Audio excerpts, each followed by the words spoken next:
Hi అండి. నా పేరు Hariprasad. TS RERA certified agent అండి. Welcome to Hariprasad real estate YouTube channel. So real ఎస్టేట్కి సంబంధించి రెగ్యులర్గా నేను మీకు అప్డేట్స్ ఇవ్వడం జరుగుతుంది ఈ యూట్యూబ్ ఛానల్ ద్వారా.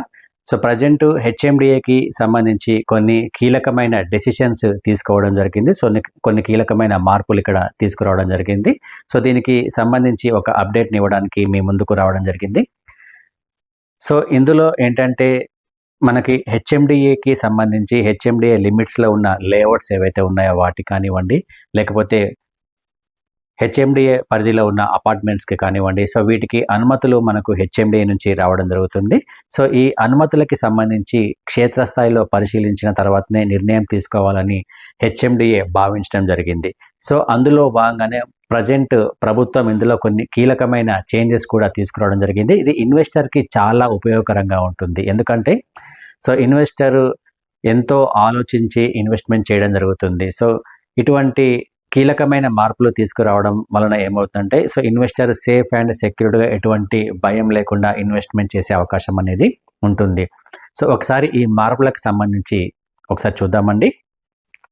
సో గతంలో అంటే ఇప్పటి వరకు హెచ్ఎండిఏకి సంబంధించి లేఅవుట్స్ కానివ్వండి, లేకపోతే హెచ్ఎండిఏలో ఉన్న బిల్డింగ్స్ కానివ్వండి, అంటే అపార్ట్మెంట్స్ 5 అంతస్తులకు మించిన భవనాలకు సంబంధించి హెచ్ఎండిఏ పర్మిషన్ ఇవ్వడం అనేది జరుగుతుంది.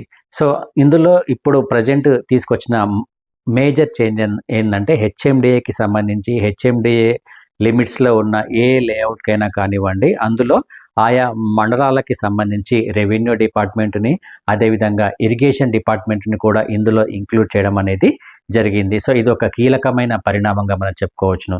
సో ఎందుకు ఈ విధంగా చేస్తున్నారంటే సో ఫ్యూచర్లో ఎటువంటి ప్రాబ్లం రాకుండా ఉండాలి అన్న ఉద్దేశంతో ఈ మార్పుని తీసుకురావడం జరిగింది. సో దీనివల్ల ఏమవుతుందంటే ఇప్పుడు ప్రజెంట్ హెచ్ఎండిఏకి సంబంధించిన పర్మిషన్స్ ఏవైతే ఉన్నాయో ఆ పర్మిషన్స్ అనేవి 2 స్టేజెస్లో అంటే 2 దశల్లో దీన్ని డివైడ్ చేయడం జరిగింది. సో ఫస్ట్ స్టేజ్లో L1 స్టేజ్ అంటారు. సో ఈ L1 స్టేజ్లో ఏంటంటే రెవెన్యూ డిపార్ట్మెంట్కి సంబంధించిన అధికారులు, అదేవిధంగా ఇరిగేషన్ డిపార్ట్మెంట్కి సంబంధించిన అధికారులు ఇందులో ఇన్వాల్వ్మెంట్ అవ్వడం జరుగుతుంది.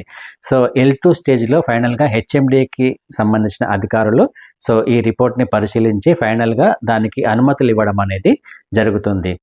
సో ఇందులో L1 స్టేజ్ కనుక తీసుకుంటే రెవెన్యూ డిపార్ట్మెంట్ ఉందండి.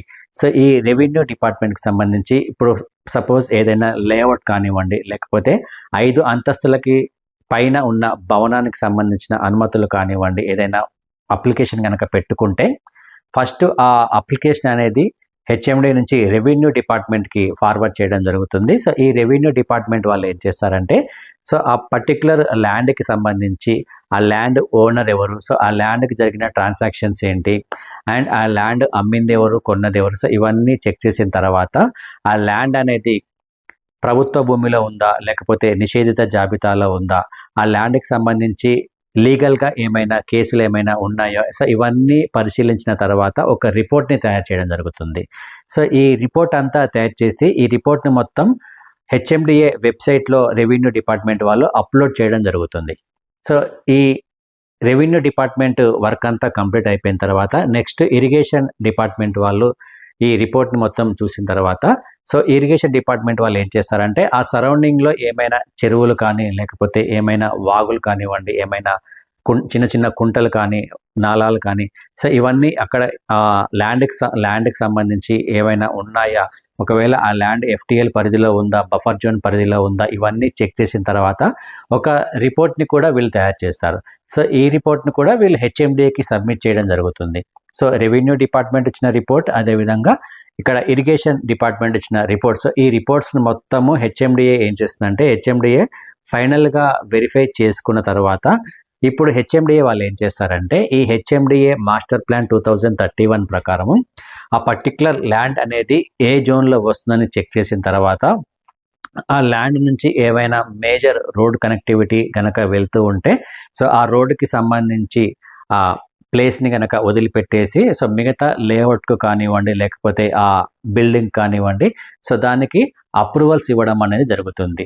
అయితే ఈ అప్రూవల్స్లో కూడా ఈ 2 రిపోర్ట్స్ని ఫైనల్గా తనిఖీ చేసి అవన్నీ కరెక్ట్గా ఉంటేనే ఈ అప్రూవల్స్ రావడం జరుగుతుంది. సో ఈ అప్రూవల్స్లో కూడా ఇందులో ఫైనల్గా ఎవరు ఇన్వాల్వ్మెంట్ అవుతారంటే హెచ్ఎండిఏ ప్లానింగ్ డిపార్ట్మెంట్ అధికారి, అదేవిధంగా హెచ్ఎండిఏ డైరెక్టర్ ఫైనల్గా ఈ లేఅవుట్స్ కానివ్వండి లేకపోతే ఈ భవనాలకు సంబంధించి ఫైనల్గా అనుమతులు ఇవ్వడం అనేది జరుగుతుంది. సో ఈ విధంగా మొత్తం ఈ స్టేజ్లో కనుక అప్రూవల్స్ కనుక వస్తే అప్పుడు అది సేఫ్ అండ్ సెక్యూర్డ్ ల్యాండ్గా, సెక్యూర్డ్ ఇన్వెస్ట్మెంట్గా మనం చెప్పుకోవచ్చును.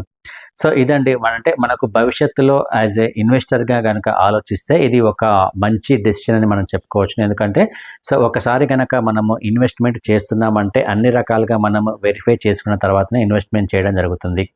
సో ఇప్పుడు గవర్నమెంటే ఇన్వాల్వ్మెంట్ అయ్యి ఫైనల్గా హెచ్ఎండిఏ రిపోర్ట్స్ తీసుకొని ఫైనల్గా అప్రూవల్స్ ఇవ్వడం వలన సో ఎటువంటి ప్రాబ్లమ్స్ అనేవి రాకుండా ఉంటుంది. అండ్ ఇన్వెస్టర్కి కూడా ఇది సేఫ్ అండ్ సెక్యూర్డ్ ఇన్వెస్ట్మెంట్గా ఉండబోతుంది. ఇన్వెస్టర్ కూడా హ్యాపీగా ఉంటాడు. సో ఇది ఒక మేజర్ చేంజ్గా మనం చెప్పుకోవచ్చు హెచ్ఎండిఏ అనుమతులకు సంబంధించి. సో భవిష్యత్తులో కూడా మరికొన్ని మార్పులు కూడా తీసుకొచ్చే అవకాశం అనేది ఉంది. అంటే మనకు ఈ హెచ్ఎండిఏ పరిధి పెంచిన తర్వాత కూడా సేమ్ ఇదే కండిషన్స్ కూడా అక్కడ కూడా అప్లై చేసుకునే అవకాశం అనేది కూడా ఉంటుంది. సో ఇది గవర్నమెంట్ తీసుకున్న ఒక మేజర్ చేంజ్గా మనం చెప్పుకోవచ్చును. అండ్ రియల్ ఎస్టేట్కి సంబంధించి రెగ్యులర్గా మీకు అప్డేట్స్ ఇవ్వడానికి నేను మీ ముందుకు రావడం జరుగుతుంది. ఇటువంటి అప్డేట్స్ కోసము నా యూట్యూబ్ ఛానల్ని లైక్ చేయండి మరియు షేర్ చేయండి, సబ్స్క్రైబ్ చేయండి. ఇది ఇన్వెస్టర్స్కి చాలా ఉపయోగకరంగా ఉంటుందండి. సో థ్యాంక్ యూ అండి. Thank you.